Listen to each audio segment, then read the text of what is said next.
Much, and I'm really excited to be here today. It's a live session in StethUP.ai, and if you have not already liked the social media link of LinkedIn, you should start following StethUp.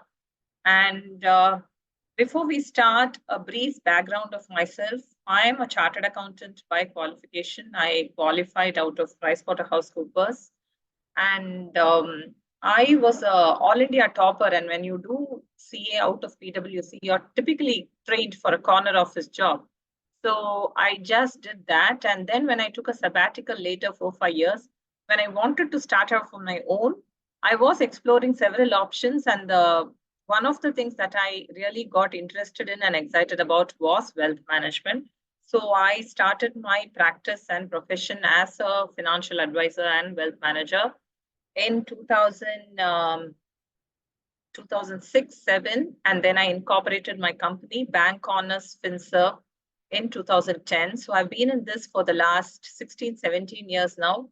Over the last so many years, I've had the opportunity to work with multiple individuals, understand their financial aspirations, understand how they want to deal with money, and I've had the privilege of helping them build their finances towards their life goals. But one thing that I've always been passionate about is training and teaching, and I've always been rising to an opportunity where I can talk to a group of people or an audience, explaining money matters or the fundamentals of personal finance. And this is what we have set out to do today.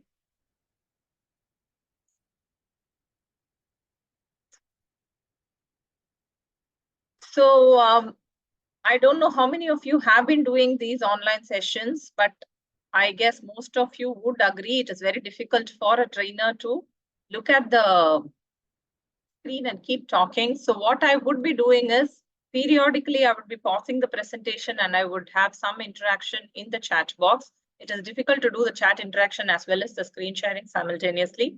We will every 15 minutes perhaps take a break and have the interaction on what we have already covered. So this is the topic, money matters and being financially fit.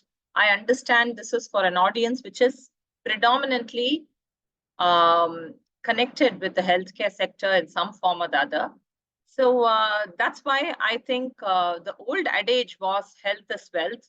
But even as people from the hospital industry, you would all concede that today wealth also is health, because in more ways than one, our financial well-being also kind of affects our physical well-being in terms of, leading a stress-free life, or aspiring for the things that we want in life, and even to afford a healthy lifestyle.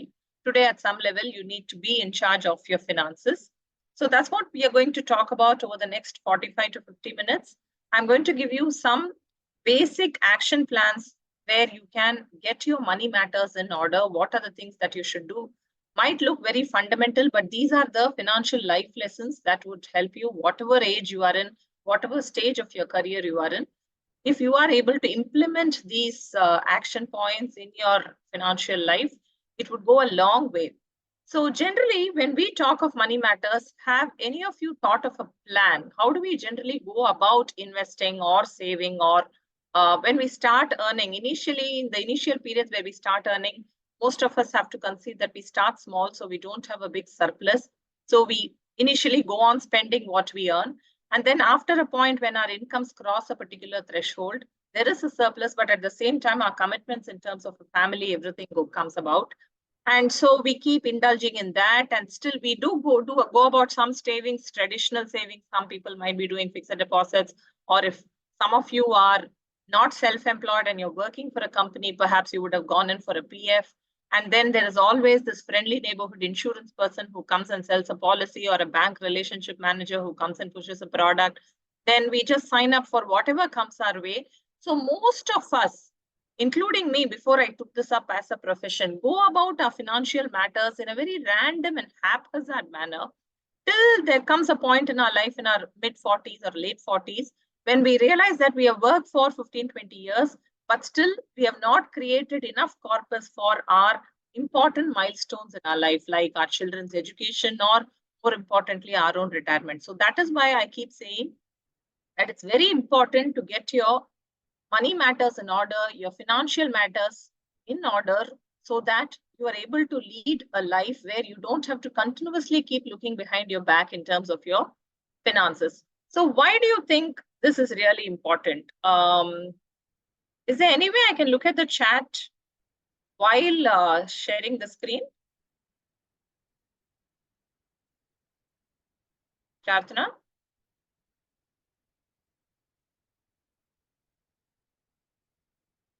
Okay, I'm not sure of that. So let's just continue. So why do you think money management is important? What is the reason? I mean, we have a couple of generations back. I don't think anyone sat and thought about money matters. They didn't document a financial plan. They went about their life as usual.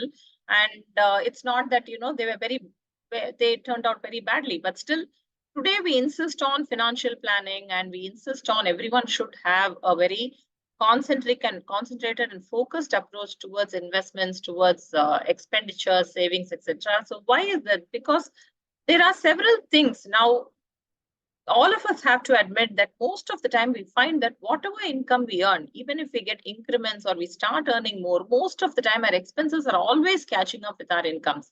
The reason for this is, one is, there is a twofold reason for all these rising expenses. One is inflation by itself, which we will talk of after some time, and also aspirations. As we proceed or we grow up or grow in our career, start forming connections, family or social connections, we find that we want something more out of our life. Earlier, if we were happy going in a cycle to school or in a two-wheeler to our college, eventually we want a car, and once we graduate to a four-wheeler, we want a bigger car. Or in terms of travel, at some point we were happy traveling by train, but nowadays everyone wants to fly.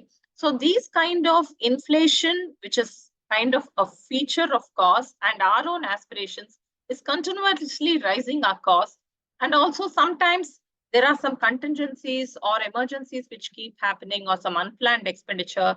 In order to manage this so that it doesn't create a big dent in our financial savings, all this. And also, as healthcare people, some of you, if you're self-employed, you will find that your incomes are not very, very regular. If you're going for a job and you're drawing a salary, at that point, you might find that your incomes are very, very streamlined and you're able to make a budget or something and plan. But if you're in practice, or if you're self-employed in some form, it is quite natural that your incomes are fluctuating. So these are the reasons, and especially also retirement is a very important goal or a milestone in our life. Most of us, as I told you, we keep earning, we keep spending, we even fulfill our commitments to our family. But at a point when we are in our late 40s or early 50s, we realize that our income earning years are very, very restricted. And after that, we are going to have some 20-25 years where we have to take care of our expenses without a income coming in from our employment. So because of all these reasons, it's very important for us to take charge of our money matters, to take stock of what we are doing with our financial decisions, and also deploy our money, deploy our funds in a very organized manner. So I think all of you know that these days their awareness for physical health is so high. Most of us go for a health checkup at least once a year or once in 2 years, whatever age we are in. We get several metrics tested.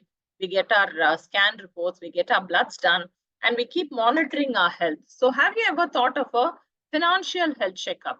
So I think everyone should subject themselves to a financial health checkup once in a while. And I have just listed some parameters which would, give you an indication of your financial health. So when we start off, the first thing is awareness. The first step towards your financial planning process is first understanding where you are. Whatever age, whatever may be your age, you might be in your late 20s or mid 30s, or whenever you might have been earning for 10 years, 12 years. At whatever point, we have to take stock at least once a year of where we are. So when I say real, I have put that real in capital because that real actually stands for something. There are 4 things that you should always be aware of: revenues, expenses, assets, and liabilities. Now I'm going to give you a small exercise. I just want to see in the chat box. I normally do this as a self-awareness, self-assessment test. So I just want all of you to take a minute, and if you can have an estimate of how much exactly have you earned in the last financial year. I'm just saying financial year because we finished a financial year. So April 23 to March 24. How many of you know exactly what is the money that you earned or made in that financial year? I don't want you to give the number. I don't want you to share your income. But if you know, then you just type 1 in the chat box. If you know exactly, I have earned 8,20,000 in 23-24, or I have earned 20 lakhs, or whatever may be the amount. It could be as low as 2 lakhs, it could be as high as 20 lakhs. But if you know what you have earned, I just want you to type 1 in the chat box. I've got 2 ones. I think out of 6 attendees, that is quite, I should be happy with that. What about the others? Radhika? Manjuri? Okay, this is the first point to start. So first point, most of the places where I conduct this test, at least 70% of the audience clears this test because they generally, because they also file their income tax returns, they have pay slips or they have some form of a documentation of their incomes. Most of them know to a close proximity how much they earn. The next question that I go about asking is, in this same financial year, in the same period, April 23 to March 24, what is the money that you spent? What was your expenditure? If you know that amount, please put 2 in the chat box. If you don't, just put 0. If you know that amount, to at least a 5% approximation, it could be 6 lakhs, it could be whatever may be the amount. If I know April 23 to March 24, what have you spent?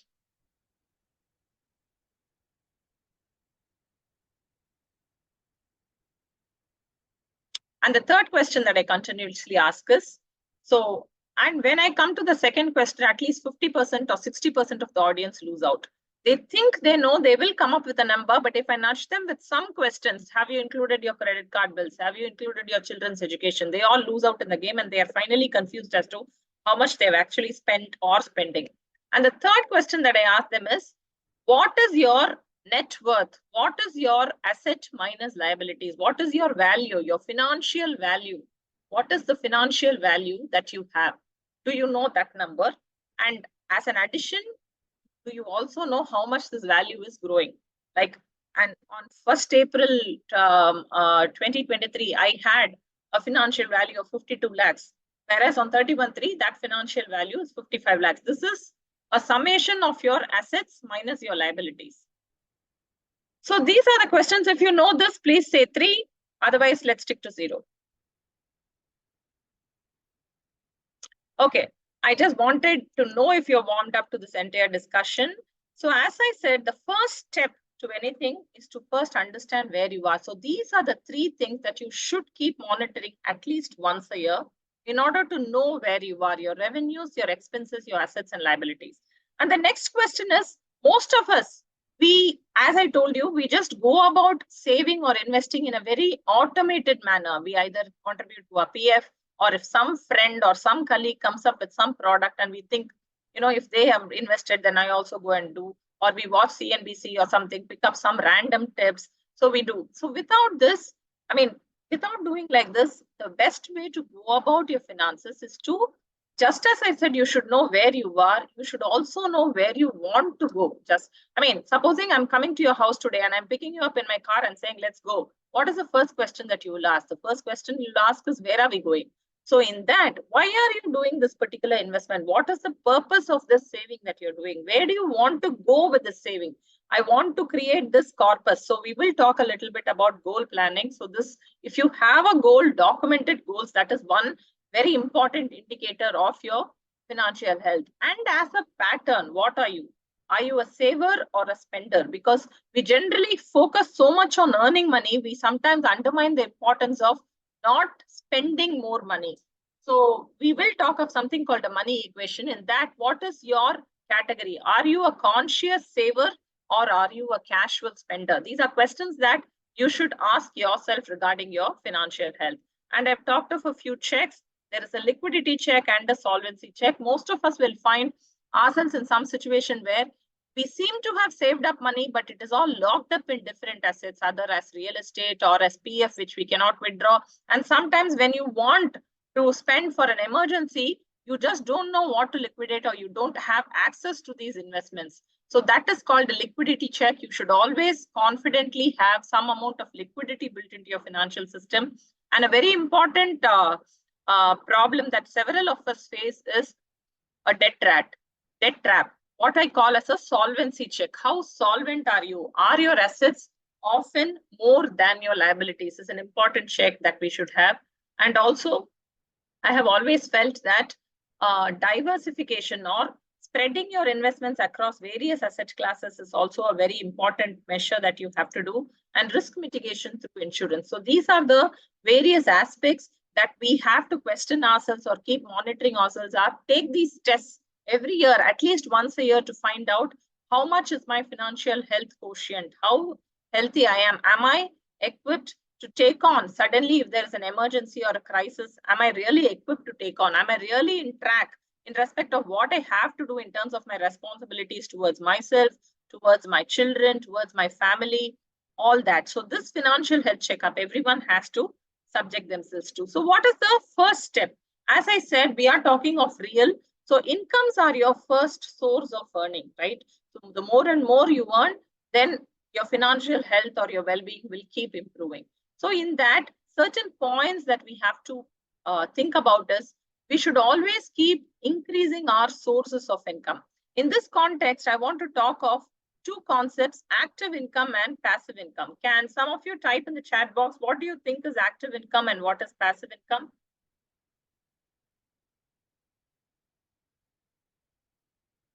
What do you think is active income? Can you give me an example of active income, and can you give me an example of passive income?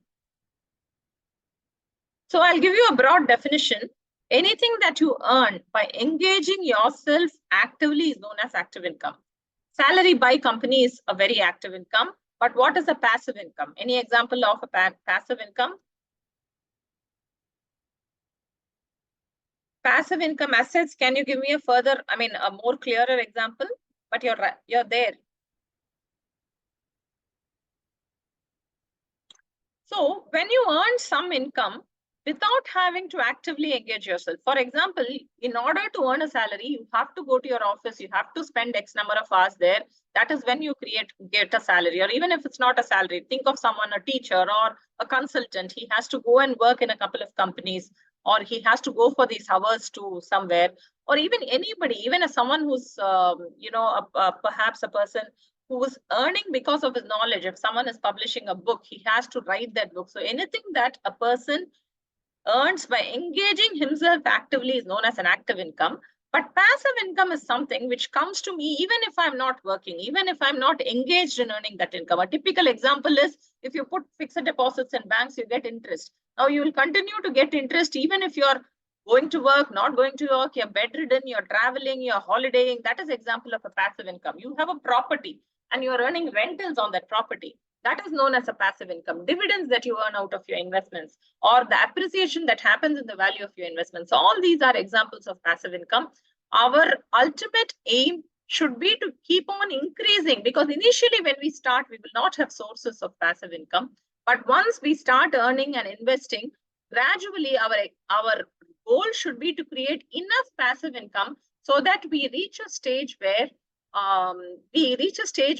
our passive incomes are sufficient to take care of our expenses. We don't have to necessarily earn in order to take care of expenses. That is known as financial freedom, or actually financial independence. That's what it means. It's not earning a lot, but earning and investing enough to reach a point in your life where you don't have to consciously earn to meet your incomes. You have created a base of assets and a set of investments which are generating enough income to meet your commitments. So that is what is the first step. Always focus on upskilling also, because most of you, if you are in healthcare, or any of us, we have some skill sets, or we use our human capital to earn our active income. And it's very important for us to keep improving the value of that capital.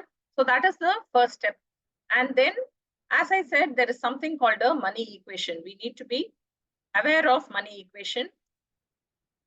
So initially, What is an equation? An equation is something which has a left hand and right hand and a relationship between a few variables.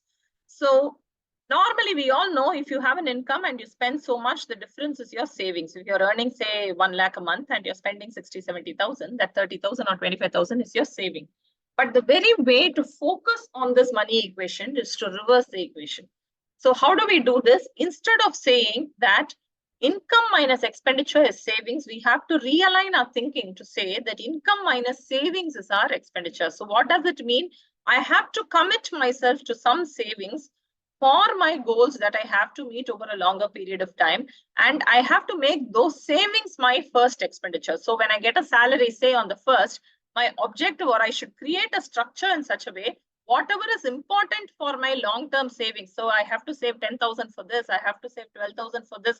Those savings should first go out so that only the residual amount that is left is what is something that we are spending. So that is a very important way of realigning your thinking rather than spending whatever you can or whatever you need. And if there is something left out, going and saving that money. That's not the approach that we should adopt. That's why I was talking of being a sender and a saver. A spender is a person who's constantly increasing his expenses along with his incomes so that there is always a point where he does not have a surplus. So do not be a spender, be a saver.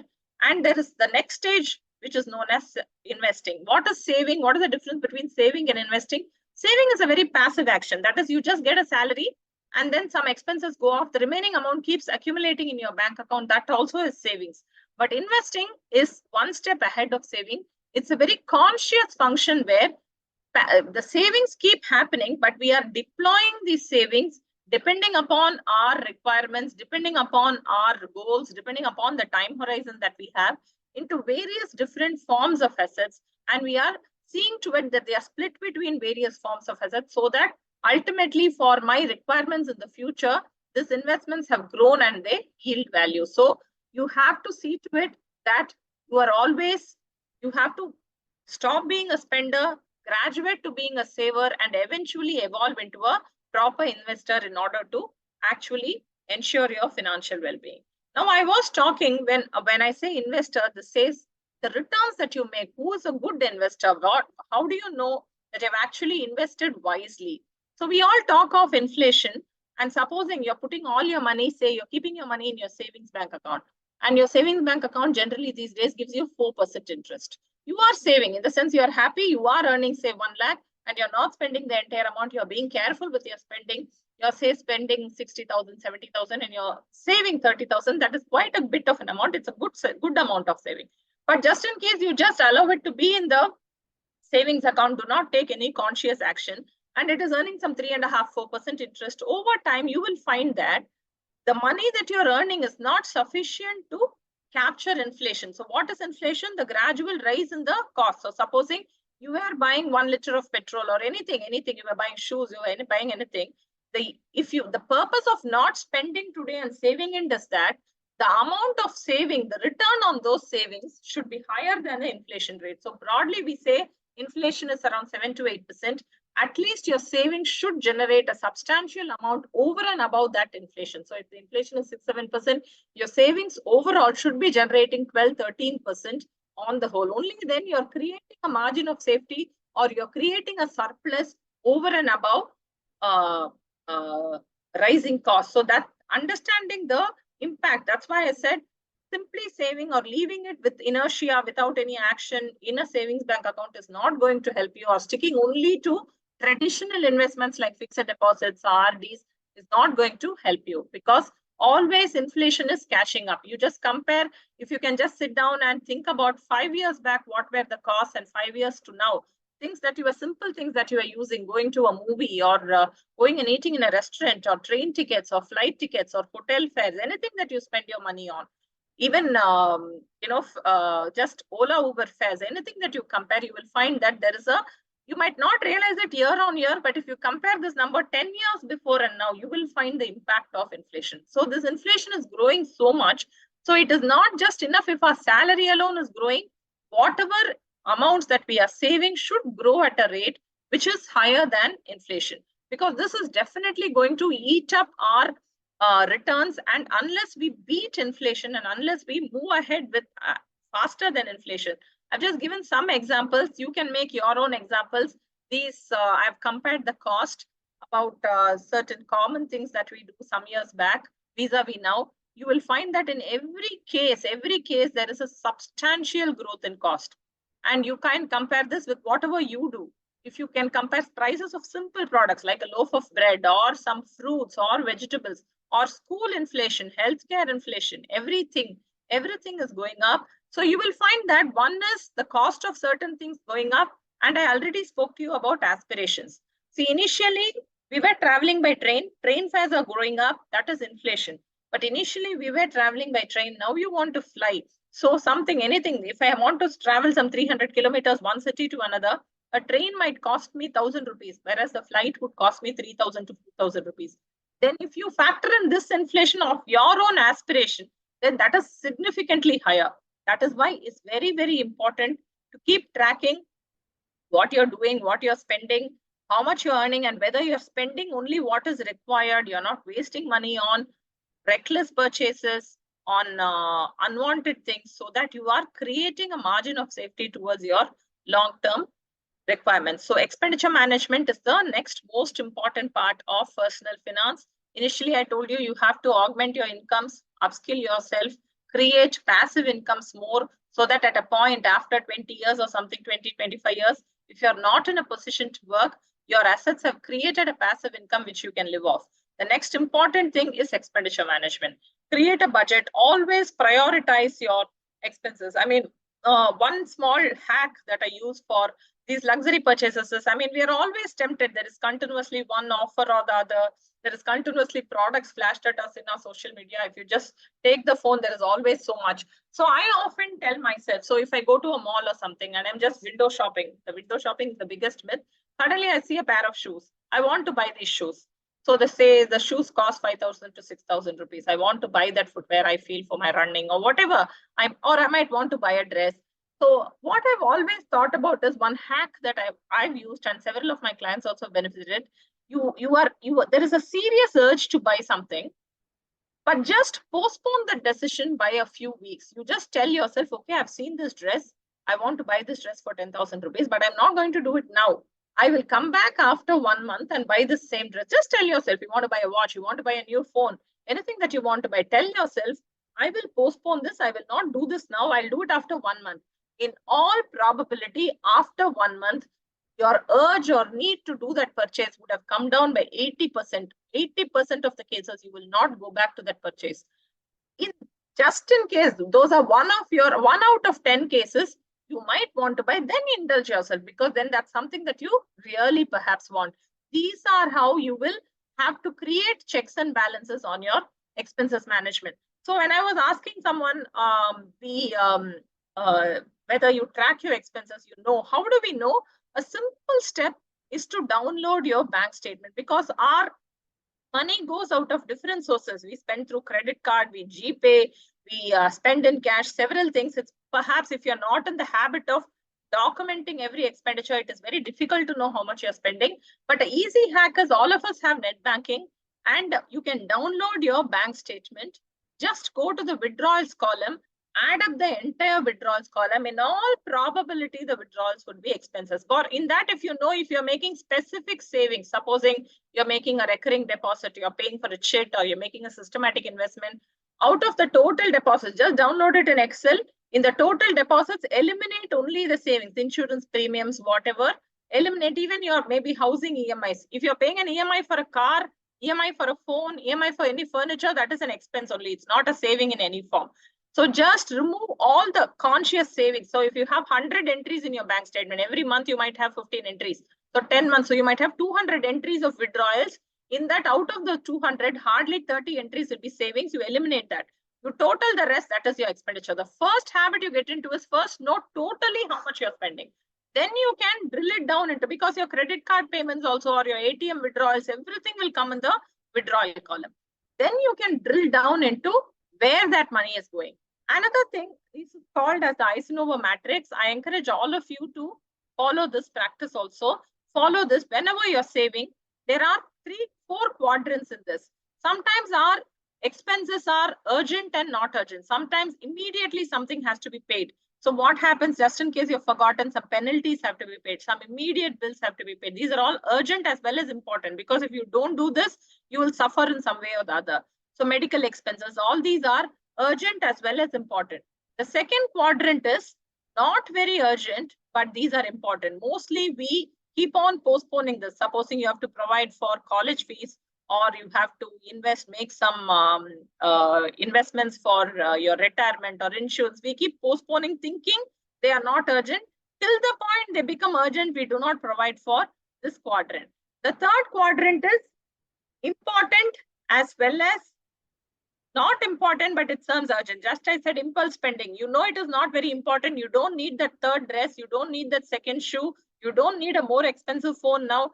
But you know that you're kind of tempted by it and you go ahead and buy it. These are known as quadrant 3 should be avoided, minimized, and quadrant 4 should almost be 0, because it's neither important nor urgent, but we keep wasting money. So more and more you put your expenses in these 4 quadrants and see to it your expenses are more in quadrant 3 and sometimes in quadrant 1 or quadrant 2 and sometimes in quadrant 1 or 3, and you keep quadrant 4 0. This is one effective way of expenditure management. So augmenting your incomes and controlling your expenditure through a budget or this kind of tracking or monitoring is a very, very important step while we are going. So I was telling you about liquidity check.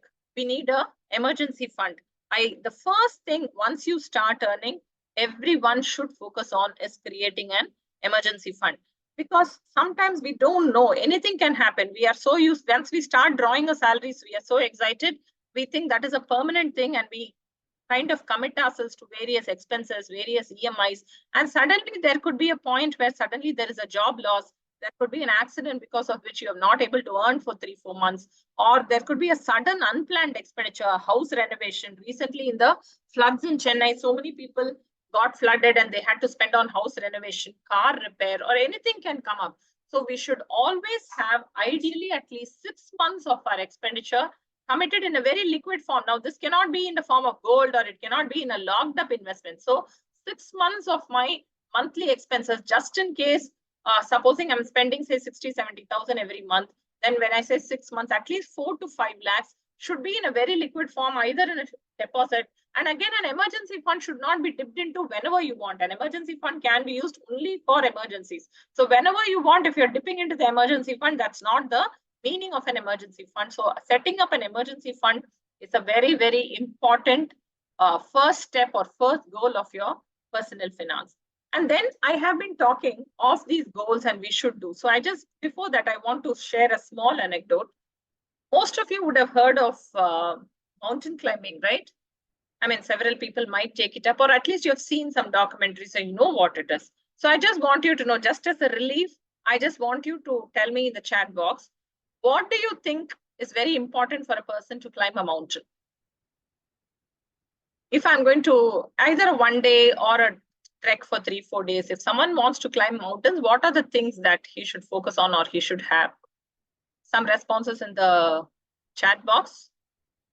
Practice, yes, physical fitness, maybe he should be training for some time because it's not easy to go. And oxygen, water, food, yeah, you might be spending 3-4 days in the mountains, so you have to carry oxygen, very high altitude, water anyway. Even if you're doing a 1-day trek, you have to stay hydrated. Food also.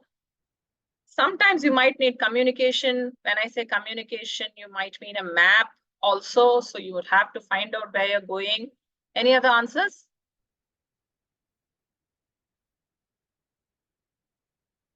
Any other answers?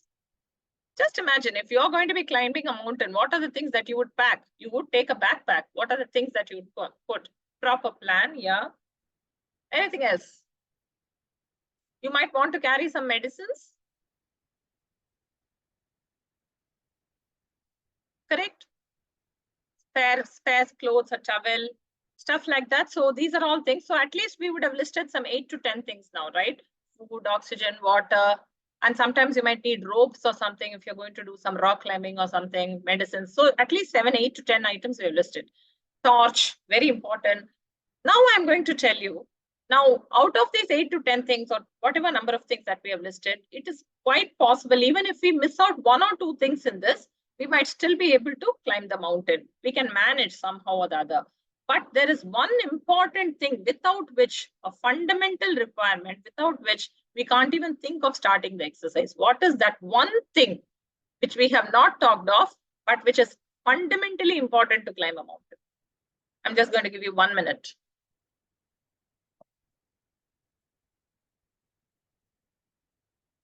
A guide, torch.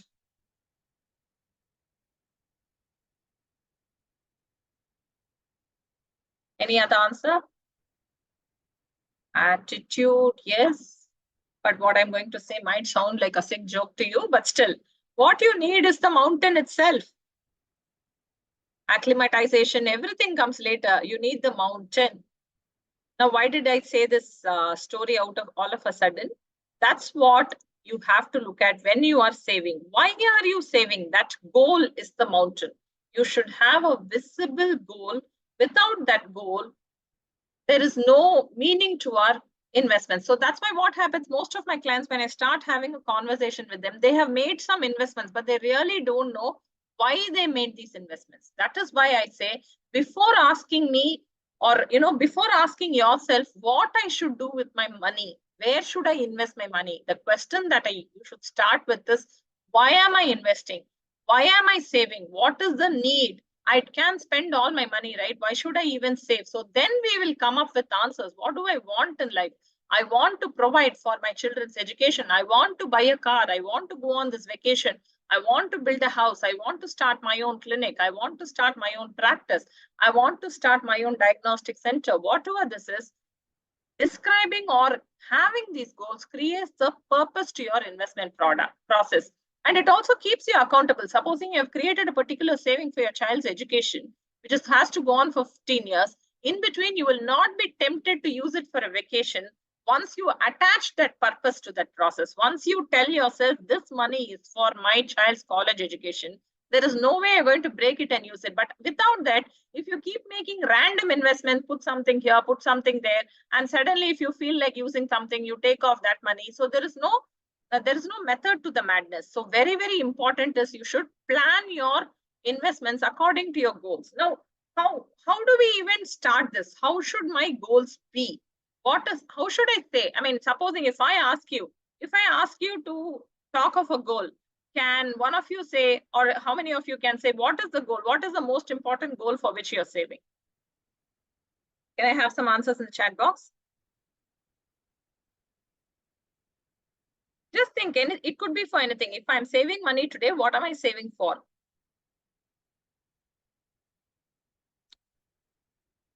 Retirement? Family? Why family? So this is where we say the first step in personal finance or in investment is to document your goals. And how should this documentation be?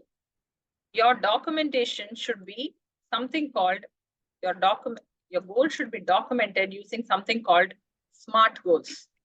This is where Spice. She went on Sesame Street and wrote a song about. Thank you, Debo. So this is a very, very important step in your financial process. So if I generally talk to clients or I ask them, they will say something like, I want my children to study well. I want to provide good education to my children. That's why I'm saving. Or I want to have a very happy retired life. No, these are not proper goal statements. When you say your goal should be very, very specific. So when I say specific, it should be very clear. I am saving for my daughter's medical education. That should be very, very specific, college education, or I am saving to go on a holiday to Kashmir. This is a very specific goal. I am saving to buy a whatever car, a Kia car, a Kia Seltos. This is a very specific goal. And then it should also be measurable. Any goal, you should put a number to it, because we are talking of financial decisions. We are talking of number decisions. So every goal I have to attach a number. So when I say, I want to provide a fund for my daughter's college education for 20 lakhs. I want to go on a holiday for 5 lakhs. I want to buy a car for 10 lakhs. Unless you put a number, it's not a smart goal. So any goal that you're saving for, the first thing that you do is describe the goal, specify the goal, and that goal should be measurable. And it should be a realistic, attainable goal. You can't imagine going on a world tour without nothing in hand in a matter of 2 years. So the larger the goal, you need time to build that money. So it should be attainable and realistic goal. And very, very important, it has to be time bound. You have to fix a date to that goal. So I want to buy a car in the next 3 years. I want to educate my daughter in the next 7 years. So education is a relatively easier goal because it is time bound. Someone has raised a hand. I would be taking all questions at the end of the session. I'll be giving a good 10 to 15 minutes for questions there. Okay, even whatever it relates to, so that we complete the presentation first. So these are SMART goals. So the first step in your investment process is to write down these goals. And then what do you do? Why are you even writing this goal? Only this will give you clarity. So today, if I tell myself, I need to go on a vacation after 2 years, and I know today that vacation is costing me 3 lakhs. I don't have 3 lakhs to spare in my bank account. But if I know this, then I will also apply inflation. Today it is 3 lakhs, but in 2 years, 3 years, I would need for the same vacation, I might need 3,50,000. So I know for this vacation, I have to save 3,50,000.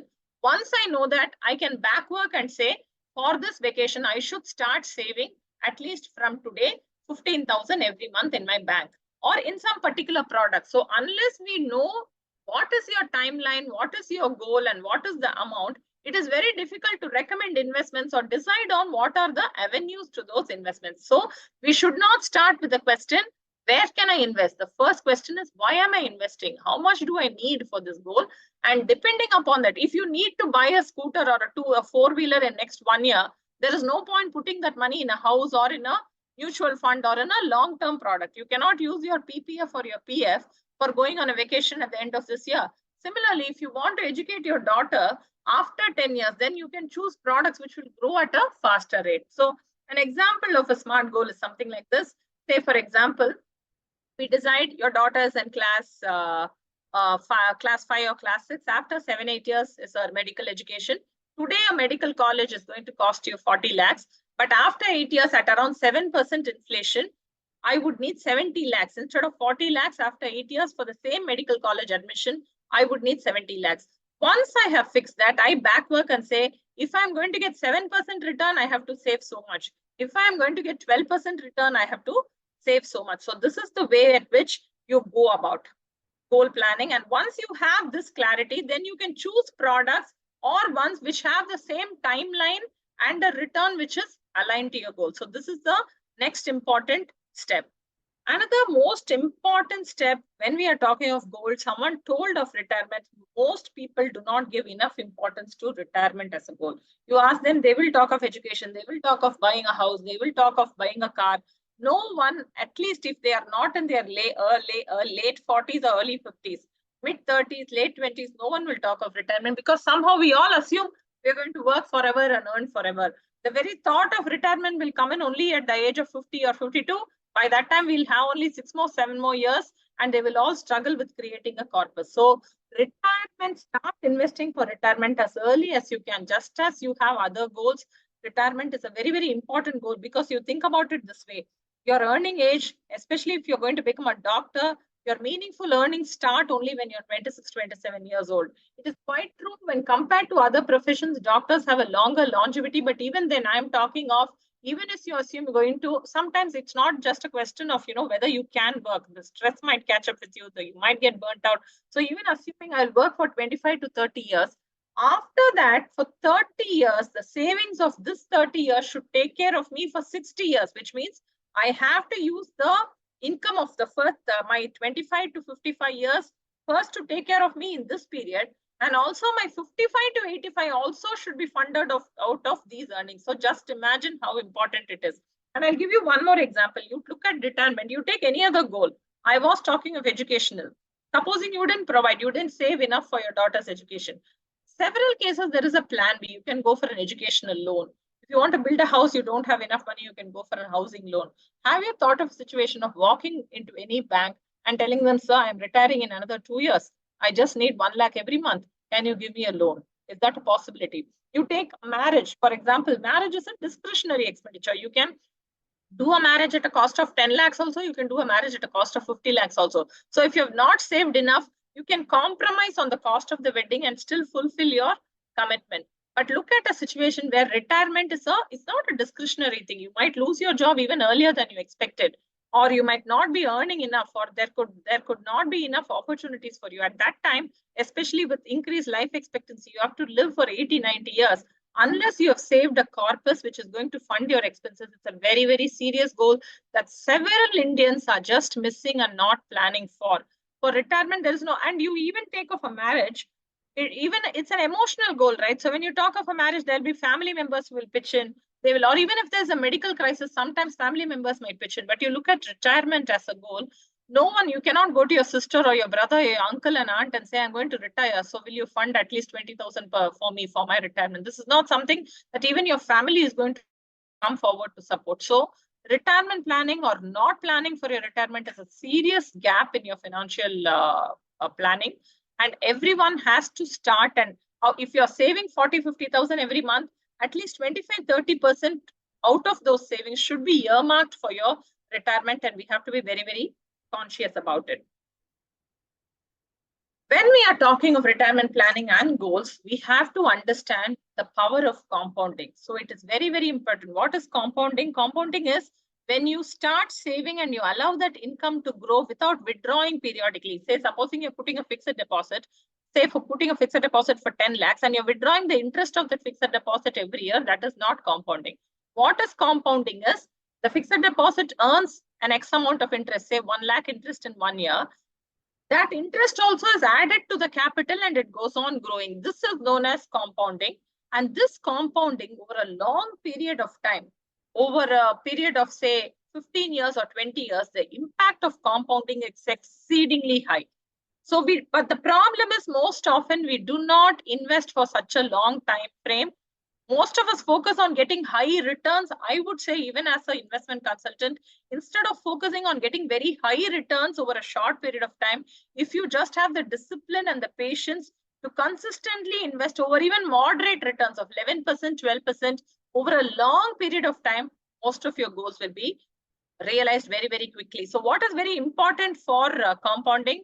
You have to start early and you have to stay invested for a long period of time. Now, just to explain the power of compounding, I'm going to ask you a question. I'm just going to give you an example. There are two people. So let's first take the case of one person, a person who's 30 years old, and he is saving every month 10,000 rupees. Just very simple numbers I'm giving you. And he's saving this for another 30 years. That is, he's starting at 30 years and he is saving till he is 60 years old. He is saving 10,000 rupees every month and he's earning 12% return rate of interest on this saving. How much do you think he will have at the end of this 30 years? You come up with a number. You don't have to calculate, but some mental math, if you can come up with a number. He is saving 10,000 every month. He's starting at his 30 years of age. And at the end of 30 years, how much money would he have? Any idea? Any number? Doesn't have to be correct. What do you think? If you had started saving at 30 years and you're saving just 10,000 every month, how much money you would have made?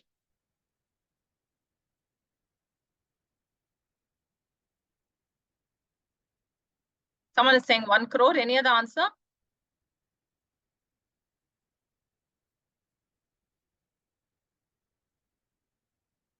Any other answer?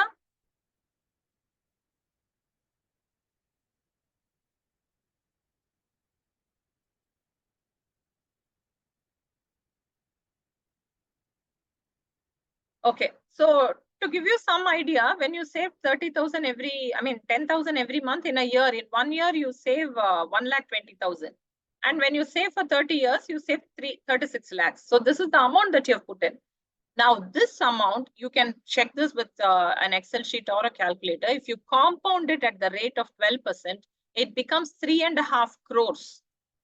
No mean number, it becomes 3.5 crores. Now, I'm going to introduce a small twist to this tale. Instead of starting at 30 years, I start at 25 years and save the same money. I only save 10,000 rupees per month. I only earn 12% per annum. But instead of starting at 30 years, I have started at 25 years. So how much do you think I would have made? So there are two people basically. One person has started at 30 years and saved 10,000. I am telling you, he would have made 3.5 crores at the age of maturity. That is, I mean, when he is 60 years. Now there is one more person who has started instead of 30, he has started 25 years, but he's saving the same amount. Can someone tell me what would be his corpus at the end of 60 years?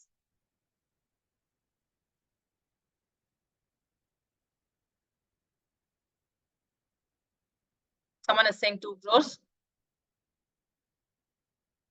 But think about it, DK. I told you it's already 3.5 crores. If I start from 30 years itself, it's 3.5 crores. But if I've started at 25 years, I should earn more. No, 5 years more I'm getting. Someone is saying 5 crores.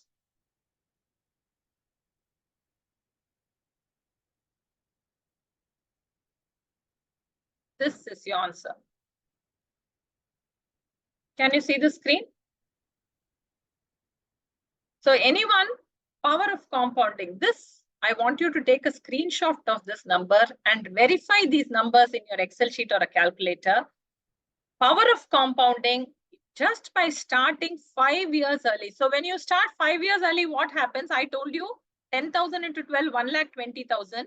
If you save 1,20,000 for 30 years, you save 36 lakhs and that becomes 3.5 crores. Now, instead of what is this person doing? Just saving 6 lakhs more, 1,20,000 for 5 more years.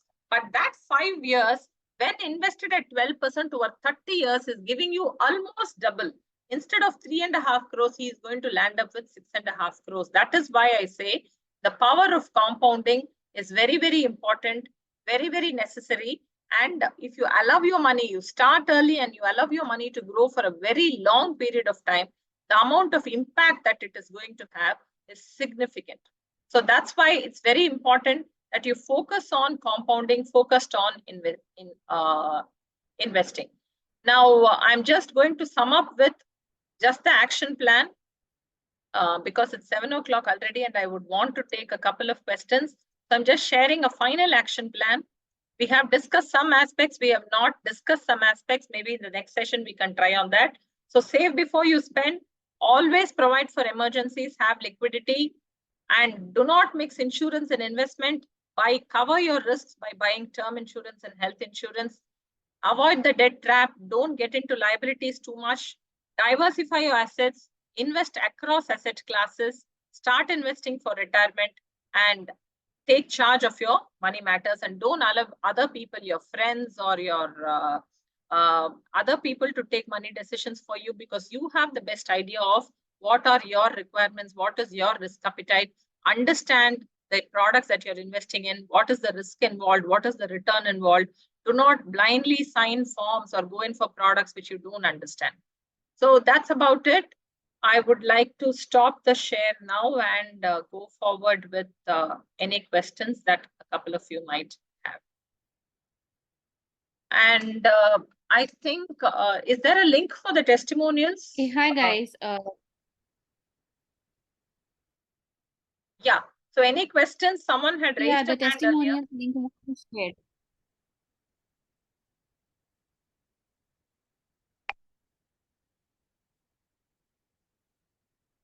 Am I audible, ma'am? Yes, you are audible. Okay. So guys, if you have any question, please put it on the chat box or you can also put it on the Q&A section. So there are two sections. So whatever questions you have, just put it out there. Rajee ma'am would be taking it ahead from there. Someone is saying you can continue the presentation. It's a good to brush up. So if you have more to share, since we have a bit time, like 5-10 minutes, we can take, you can continue with your presentation if you want to, ma'am. I think we have almost, it's 7:05 now. So if there are no questions, we can wind up.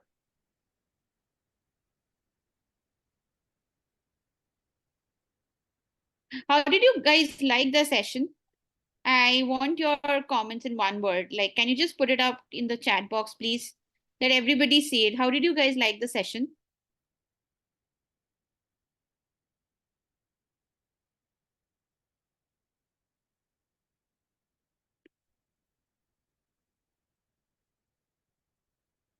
while you guys answer, how did you like the session? There is one question on the Q&A session. What do you think a good way of investment to avoid tax? Ma'am, if you can answer this, please. So first, let us understand that tax is something that we have to live with. It is not something that you can avoid. And especially the tax regime in India is getting simplified more and more. So when I say simplified, over the last 3-4 years, the Income Tax Act has been changed so that they get away with all. Earlier, we used to have several deductions and exemptions. Most of them are getting simplified. So be naturally prepared to at least pay, if you're slightly in the higher income bracket, if you're earning more than 10 lakhs a year or 10, 12 lakhs a year, be prepared to pay at least 20% out of it as taxes. And, assume that you will be earning only, I mean, if you're in that bracket, if you're in a much higher income bracket, then 30 to 35% goes off as taxes. So having said that, there are still some, if you're a salaried person, having a house rent allowance simplifies your taxes. Taxes are best planned if you're a self-employed person. Rather than a salaried person, there is not much scope for salary planning and salary. But if you're self-employed as a healthcare professional, you can, you have to pay taxes only on your net earnings. And several forms of mutual funds come with very, very efficient taxation. You don't have to pay the entire amount. Long-term capital gains tax on mutual funds is only 10%. So if you're looking at tax efficient and growth-oriented investments, mutual funds are a good opportunity, but you have to be really aware, understand what they do and how to choose the funds. It's good to work with a finance professional when you're talking of mutual fund investments. That's about it. So then your minimum fixed deposits are a very inefficient way of earning a tax inefficient way. But still, it's always better to have some minimum corpus and fixed deposits. Over and above that, we should think of investments which are not subject to tax. So mostly assets which have capital gains have lesser tax than interest-bearing instruments.